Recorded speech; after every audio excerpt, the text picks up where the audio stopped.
तो non homogeneous linear differential equation का case number 2 क्या है, जरा ध्यान से। केस नंबर 2 क्या है, सवाल एग्जांपल के माध्यम से फिर समझेंगे, ध्यान से देखिएगा। If q is equal to sine ax हो या फिर cos ax हो, मतलब राइट हैंड साइड में या तो साइन ax हो या फिर क्या हो, cos ax।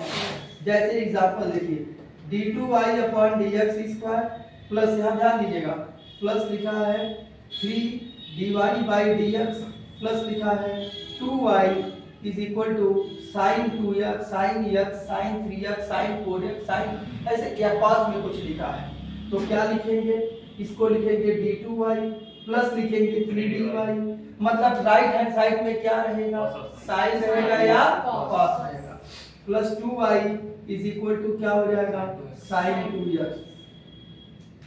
y क्या लेंगे कॉमन, तो d square plus 3d plus 2 is equal to क्या हो जाएगा, साइन 2x। अब निकालेंगे ऑक्सिलरी इक्वेशन, d के जगह पर क्या रखेंगे m, तो ये क्या हो जाएगा 0।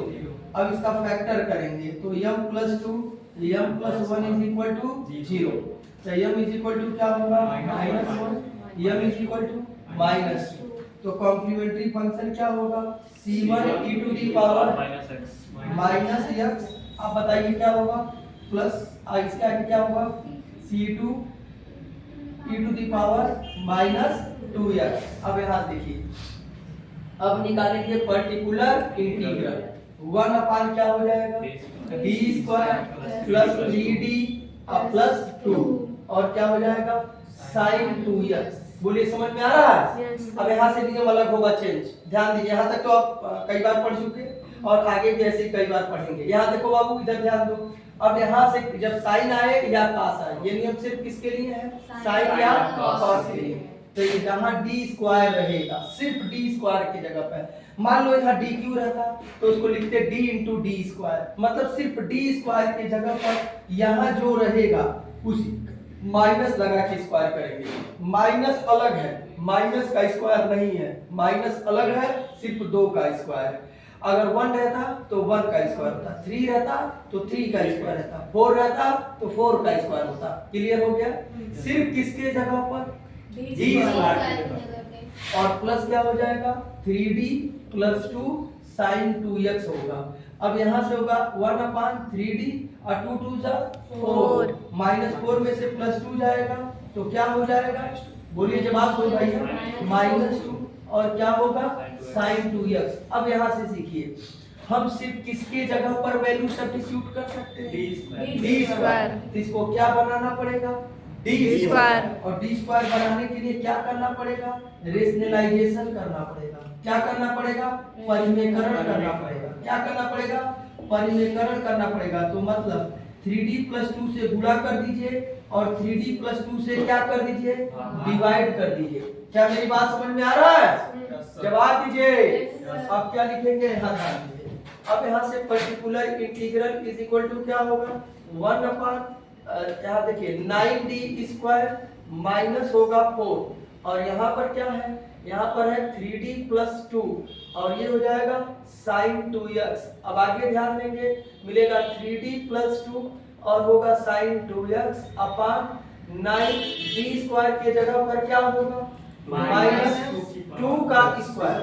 किसका स्क्वायर, -2 का स्क्वायर, और ये हो जाएगा -4। अगले लाइन से देखेंगे तो 2 2 जा 4, 4 9 जा 36 और 36 और ये 4 कितना हो जाएगा, -40 और ये होगा 3d साइन 2x होगा और प्लस यहाँ क्या होगा 2 साइन 2x होगा। अगले लाइन से d का मतलब क्या है, शुरू से बताइए, d का मतलब d बाई dx। d का मतलब क्या है, d बाई dx, तो इसका मतलब इसका एक बार क्या है, डिफरेंशिएशन, अवकलन।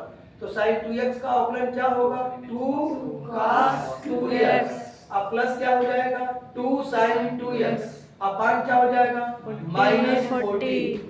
ध्यान से देखिए, तो यहाँ से आपको क्या मिलेगा बाबू, particular integral is equal to 3 2 जा 6 cos 2x plus 2 sin 2x अपान क्या होगा -40। या चाहे तो इस 2 को बाहर निकाल लीजिए, तो यहाँ पर क्या हो जाएगा 3 और यहाँ पर क्या हो जाएगा 1 और ये क्या हो जाएगा -20। अब लास्ट में क्या लिखेंगे सॉल्यूशन। क्या फार्मूला है complementary function plus particular integral. तो कॉम्प्लीमेंट्री फंक्शन क्या है देखिए यहाँ c1 to the power -x plus c2 to the power -2x और पर्टिकुलर इंटीग्रल क्या है cos 2x 3 cos 2x और प्लस क्या हो गया sin 2x। बोलिए सब लोग समझ गए? जवाब दीजिए। एक सवाल और बताएंगे तो ये कॉन्सेप्ट भी खत्म हो जाएगा। अब कैसे वो दूसरा वाला सवाल भी देख लेंगे तो अपने आप आपका सारा ये कॉन्सेप्ट समझ में आ जाएगा जैसे सर जी। अब देखिए एक सवाल और बताते हैं, तो अगर इसे आप समझ लेंगे तो अपने आप ये कॉन्सेप्ट खत्म हो जाएगा। देखिए क्या है सवाल, अगला सवाल d2y/dx² प्लस सपोज करिए a² y is equal to लिखा है cos ax, मतलब sin आए चाहे cos आए इसके उसके लिए ये नियम होता है। तो अब क्या निकालेंगे यहाँ से, अब यहाँ से क्या लिखेंगे g2y plus a² y is equal to क्या होगा cos ax। तो यहाँ से क्या मिलेगा d² plus a² m² plus a² is equal to क्या होगा 0। तो m² is equal to -a², इसको लिख सकते हैं i² a²। तो m इज इक्वल टू क्या होगा प्लस माइनस ia और 0 अपनी मर्जी से लगाइए। अब यहाँ से क्या निकलेगा कॉम्प्लीमेंट्री फंक्शन। क्या फार्मूला बता चुके हैं इसके पहले वाले क्लास में, क्या फार्मूला है c1 cos beta x plus बोलिए c2 sin बीटा x और e to the power alpha x बताए हैं। अब यहाँ से क्या निकालेंगे पर्टिकुलर इंटीग्रल, क्या हो जाएगा 1/d² प्लस a² और यहाँ से क्या होगा cos ax। अब जरा देखिए हम d² के जगह पर क्या रखेंगे -a², तो जब -a² रखेंगे और प्लस a² क्या आ जाएगा 0 और 0 आना नहीं चाहिए क्योंकि टोटल वैल्यू क्या हो जाएगा इनफाइनाइट और इनफाइनाइट इज अनडिफाइंड और this is only what D. अब क्या करेंगे इसको, अब यहाँ से x लगाएंगे, क्या करेंगे x लगाएंगे और इसका एक बार डिफरेंशिएशन करेंगे, वही कॉन्सेप्ट जो इसके पिछले वाला था 2d। अब हो जाएगा cos ax। एक बात बताइए कि एक बात हमें बताइए कि d या यहाँ से दो तरीका है, या तो d² बनाने के लिए ऊपर और नीचे क्या करिए मल्टीप्लाई कर दीजिए, ऊपर भी और नीचे भी, न्यूमरेटर में भी और डिनोमिनेटर में, एक तरीका। दूसरा तरीका डिफरेंशिएशन का उल्टा क्या होता है इंटीग्रेशन। इसका मतलब 1/d इतना जो है वो इंटीग्रेशन है। क्या है ये इंटीग्रेशन, तो इंटीग्रेशन है तो cos ax का इंटीग्रेशन क्या होता है sin ax अपान क्या होगा a। ये निकल गया पर्टिकुलर इंटीग्रल, या तो d से ऊपर गुणा नीचे गुणा करिए और फिर वही कॉन्सेप्ट लगाइए, तो डायरेक्ट कर लीजिए। क्लियर हो गया? अब लास्ट में क्या निकालेंगे सॉल्यूशन। क्या फार्मूला है complementary function plus particular integral. तो कॉम्प्लीमेंट्री फंक्शन क्या है c1 cos ax plus c2 sin ax, यहाँ देखिए लिखा हुआ है, इसका वैल्यू 1 हो जाएगा और पर्टिकुलर इंटीग्रल यहाँ से क्या हो जाएगा x/2a और क्या हो जाएगा sin ax। क्लियर हो गया? तो जब भी कभी sin ax या cos ax का सवाल आएगा तो इस कॉन्सेप्ट से लगाएंगे। क्लियर हो गया? इसके मेथड को हम यहाँ बताते हैं। अब देखो सवाल आप समझ गए होंगे तो कॉन्सेप्ट अपने आप समझेंगे कैसे, देखिए ध्यान से। अगर राइट हैंड साइड में q is equal to sin ax या cos ax है तो पर्टिकुलर इंटीग्रल निकालने के लिए आप क्या करेंगे, नीचे जरूर होगा d², मतलब d² का फंक्शन होगा। तो अब यहाँ से यहाँ क्या लिखेंगे sin ax लिखिए या cos ax लिखिए, या यहाँ से फिर particular integral is equal to d² के जगह पर क्या रखते हैं -a²। देखिए आप खुद बताएंगे sin ax या cos ax होगा, लेकिन ये कब होगा जब इसका वैल्यू 0 के बराबर न हो। अगर यदि इसका वैल्यू 0 के बराबर हो गया तो पर्टिकुलर इंटीग्रल अब क्या होगा, मैंने बताया है कि पर्टिकुलर इंटीग्रल x लगाएंगे, यहाँ पर इसका डिफरेंशिएशन करेंगे और फिर d² लिखेंगे और यहाँ से फिर हो जाएगा sin ax या क्या होगा cos ax और यह a फिर यहाँ लाके रख देंगे और ये इसका पर्टिकुलर इंटीग्रल तब होगा जब इसकी भी वैल्यू, किसकी भी value f dash F dash minus A square की वैल्यू 0 के बराबर न हो। यदि इसकी वैल्यू फिर 0 के बराबर हो गई, ये डैश क्यों लगा समझ में आया ना। अब यहाँ से अगर ये 0 हो गया, देन पर्टिकुलर इंटीग्रल निकालने के लिए फिर x लगाएंगे और इसका एक बार फिर से अवकलन करेंगे और डी स्क्वायर की जगह फिर क्या रखेंगे, ए स्क्वायर। यही इसका पर्टिकुलर इंटीग्रल कब होगा, ये तब होगा जब इसकी भी वैल्यू 0 के बराबर ना हो। बोलिए सब लोग समझ गए, कॉन्सेप्ट समझ गए। तो ये पर्टिकुलर इंटीग्रल जहां आपने लिखा था but method to find out particular integral, case number 1 आप पढ़ लिए हैं जब राइट हैंड साइड में e to the power ax हो, और यहाँ पर हम केस नंबर 2 पढ़े कि जब राइट हैंड साइड में sin x या cos x, तो वहां वहीं पर केस नंबर 2 ये लिख लीजिएगा मेथड, और ये सवाल इस लेसन में लगा दीजिए। क्लियर हो गया? Yes sir. जवाब दीजिए। अब जो नहीं आएगा वो क्या करिएगा, पूछ लीजिएगा, नोट करिए। अब जो है हम लोग एक ऐसा सवाल पढ़ने जा रहे हैं जिसमें केस नंबर 1 और केस नंबर 2 दोनों आ जाएगा। मेरी बात समझ गए? एग्जांपल से समझ सकते हैं, ध्यान दीजिए। जैसे एक सवाल है d2y/dx² प्लस लिखा है, ध्यान दीजिए, पहले प्लस लिखा है 2dy/dx और प्लस लिखा है y = e to the power 2x और प्लस लिखा है sin x। कोई प्रॉब्लम किसी को? अब दोनों लेके चल रहे हैं तो क्या होगा, यहाँ से बाबू क्या लिखेंगे, d2y + 2dy + y = e to the power 2x plus क्या होगा, sin x। यहाँ से फिर क्या लेंगे, y का क्या होगा, d² + 2d + 1।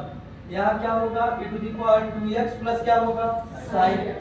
जो इस वाले कॉन्सेप्ट को नहीं जाने होंगे, पढ़े होंगे क्लास में, चाहे तो या फिर सीख सकते हैं। अब यहाँ से क्या निकालेंगे, auxiliary equation m² + 2m plus क्या हो गया 1 = 0। इसका फैक्टर करेंगे m + 1 का होल स्क्वायर = 0। तो m क्या आएगा, -1। कॉम्प्लीमेंट्री फंक्शन क्या हो जाएगा बताइए आप लोग, c1 + c2h और e to the power -x। अब यहाँ से क्या निकालेंगे, पर्टिकुलर इंटीग्रल क्या हो जाएगा, 1/d² + 2d + 1 और यहाँ क्या होगा, e to the power 2x plus sin x। अब यहाँ से d अलग अलग कर लीजिए, d² + 2d + 1 और e to the power 2x plus क्या होगा, 1/d² + 2d + 1 और क्या होगा, sin x।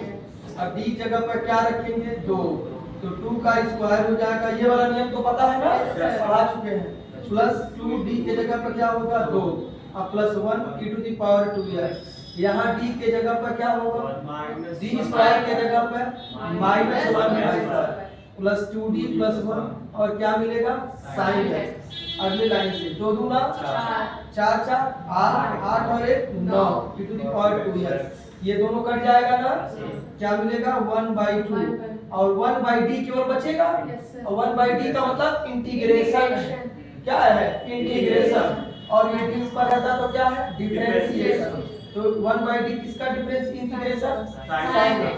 तो क्या हो जाएगा, -cos x। क्लियर हो गया? अब लास्ट में क्या निकालेंगे, सॉल्यूशन। क्या फार्मूला होगा, complementary function plus particular integral. तो कॉम्प्लीमेंट्री फंक्शन बाबू क्या है, c1 + c2x e to the power -x और पर्टिकुलर इंटीग्रल क्या होगा, 1/9 e to the power 2x - 1/2 cos x। Clear हो गया? जवाब दीजिए। इसमें का सवाल आप लोग लगाइएगा और इसके बाद हम लोग फिर केस नंबर 3 पढ़ेंगे। कोई दिक्कत? केस नंबर 2 पढ़ लिया? क्या क्या पढ़ लिया, होमोजेनियस लीनियर डिफरेंशियल इक्वेशन, मतलब राइट हैंड साइड में क्या था, 0। फिर नॉन होमोजेनियस में केस नंबर 1 क्या पढ़े हैं, जब राइट हैंड साइड में e टू द पावर क्या हो, ax।